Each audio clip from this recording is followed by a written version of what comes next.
Hi guys, welcome back to my channel. So আমি promise break করেছি আবার। কি করব, ডার্ক রোম্যান্স পড়ে এমন একটা নেশা লেগে গেছে না যে ডার্ক রোম্যান্স ছাড়া আমি থাকতে পারছি না। বাট হ্যাঁ, পুরোপুরি কথা রাখিনি এমন না। দেখো, ওয়েন হারু ওয়াজ হিয়ার এই বইটার রিভিউ আমার চ্যানেলে চলে এসছে, আর ওয়ান্স আপন আ কারফিউ এটাও পড়া চলছে সাথে সাথে। তো আমি ভাবলাম যে এই দুটো বই তো ঠিক করে রেখেছিলাম, যখন একটা পড়া হয়েই গেছে তো ডার্ক রোম্যান্স পড়ি। আমি না ভাবতে পারিনি যে এবছর কোনো ডার্ক রোম্যান্স পড়ে শেষ করতে পারবো, তো কিন্তু আনফর্চুনেটলি পড়ে শেষ করে ফেলেছি। আর সেটা হচ্ছে ইনস্যাটিয়েবল বাই অথর সেপায়রা। আমি জানি না ওনার নামটা আমি ঠিকঠাক প্রনাউন্স করে উঠতে পারছি কিনা। তো এটা একটা আন্ডাররেটেড ডার্ক রোম্যান্স সিরিজ। এর মধ্যে টোটাল এখনো 3টে বই আছে। ফার্স্ট হচ্ছে ইনস্যাটিয়েবল, সেকেন্ড হচ্ছে ড্রেঞ্চড, আর থার্ড হচ্ছে ডিভোট। তো বইটা দেখতেই পাচ্ছ পাতলা, তো ওই জন্যেই আমি 2 ঘন্টার মধ্যে শেষ করে নিয়েছি বইটা পড়ে। তো যাই হোক, আমার মানে কথা আর দেবো না তোমাদেরকে, আমি যতই বলি আমি ডার্ক রোম্যান্স পড়বো না, বাট হাত চুলকায়, আর এরকম দেখলে তো পড়তে ইচ্ছেই করে। তো যাই হোক, এটার প্রচুর পরিমাণে ডার্ক থিমের উপরে একটা বই ইনস্যাটিয়েবল। বইটার ট্যাগলাইন হচ্ছে her body holds the secret to his darkest thirst. তো তোমরা কিছুটা পড়ে বুঝতে পারবে কি মিন করা হচ্ছে। আর তারপরে এখানে আরও একটা বড় ট্যাগলাইন রয়েছে, সেটা হচ্ছে it was suppose to be a fun Halloween getaway until the creeper's eyes landed on me. তো এই বইটা বেসিক্যালি বেসড হচ্ছে জিপার্স ক্রিপার্স। যারা ওল্ড 90s মানে হরর মুভি দেখেছো, আর আমরা যারা কিডসরা রয়েছি মানে 90s কি বলবো নস্টালজিয়া যেসব হরর মুভিসগুলো হলিউডের, তো জিপার্স ক্রিপার্স হচ্ছে ওই রকম একটা নস্টালজিক মুভি। আর জিপার্স ক্রিপার্সের উপর বেসড করেই হচ্ছে এই বইটা লেখা হয়েছে। মানে এখানে যে মেন এমএমসি হচ্ছে সে হচ্ছে একটা ক্রিপার, আর যে এফএমসি তার নাম হচ্ছে রোজ। তো রোজ রিসেন্টলি অনেক কিছুর মধ্যে দিয়ে যাচ্ছে, ওর ডিভোর্স হয়ে গেছে, ওর একটা মিসক্যারেজ হয়েছে।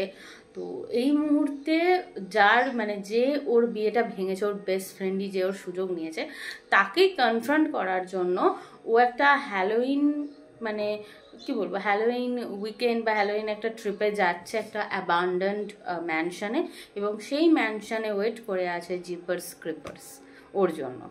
সবাইকে খুন করছে বাট ওকে বাদ দিয়ে, কারণ ওর থেকে রোজের থেকে ওর এমন একটা জিনিস ও পেয়েছে যেটা ও কোনো মতে মানে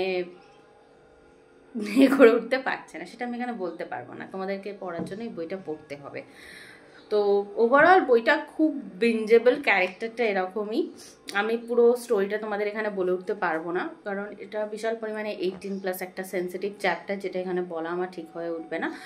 আর এই বইটার মেন কথা হচ্ছে যে এই বইটা প্লাস সাইজ যেসব মেয়েরা যাদের এজ 30-র উপরে, তাদের জন্য বেস করে লেখিকা লিখেছেন। কারণ অনেক এরকম আমাদের বন্ধুরা রয়েছে যারা প্লাস সাইজ নিয়ে অনেকে ভাবে যে এফএমসিকে একদম স্ন্যাচড ফিগারই হতে হবে, এরকম কোনো ব্যাপার নেই।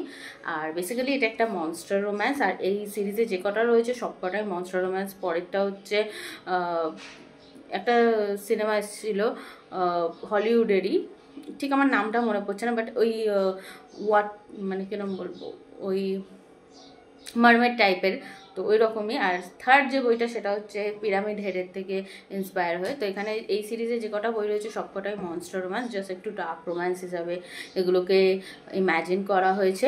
ওভারঅল বইটা খুবই বেঞ্জেবল, আর মানে স্পাইস চ্যাপ্টার্স অ্যাপ্রোপ্রিয়েট রয়েছে, বাট এই বইটার কন্টেন্টটা যেটা রয়েছে না সেটা পুরোটাই 18+-এর উপরে। পাতলা হলে কী হবে, তো আমি এখানে পুরোটা বলতে পারবো না তোমাদেরকে এই কারণে। তো তোমাদেরকে এই বইটা পড়তে হবে। যারা ডার্ক রোম্যান্সে ঢুকছো, বলবো বিগিনার হিসাবে এই বইটা তোমরা চুজ নাই করতে পারো। যারা মোটামুটি ডার্ক রোম্যান্স পড়েছো তাদের জন্য এটা ঠিক আছে, কারণ যারা বিগিনার তারা হট করে এই বইটা নিও না, কারণ ট্রিগার ওয়ার্নিংস অনেকটা রয়েছে। পাতলা বই দেখতে হলে কী করে হবে। ওভারঅল রাইটিং স্টাইল খুবই ভালো, মানে আমি বলছি না যে আমি 2 ঘন্টায় শেষ করেছি। এরম পাতলা বইও মানে বইও যদি ভালো না হয় আমাকে নিজেকে পুশ করতে হয় পড়ার জন্য, বাট রাইটিং স্টাইলটা খুবই ভালো। আর আমি নিজে ছোটো থেকে মানে ভিলেন মনস্টারদের প্রতি একটা আলাদাই অবসেশন আছে। তো এই হলো ইনস্যাটিয়েবল এই বইটার রিভিউ। এই বইটা তোমরা মিশোতে পেয়ে যাবে এই 3টে পার্টি 500 টাকার আন্ডারে। আর এছাড়া তোমরা অ্যামাজন ফ্লিপকার্টে দেখতে পারো, ওখানে একটু দাম বেশি। আর অবভিয়াসলি এই বইটা অরিজিনাল নয়, এটা তোমরা ক্যান্ডেল আনলিমিটেডে পেয়ে যাবে। এটা একটা ইবুক প্রিন্টিং, দেখেই বুঝতে পারছো, বাট কোয়ালিটিটা খুবই ভালো। তো দেখা হচ্ছে নেক্সট ভিডিওতে। ভিডিওটা ভালো লাগলে অবশ্যই like, share, subscribe and comment করে দিও। টাটা।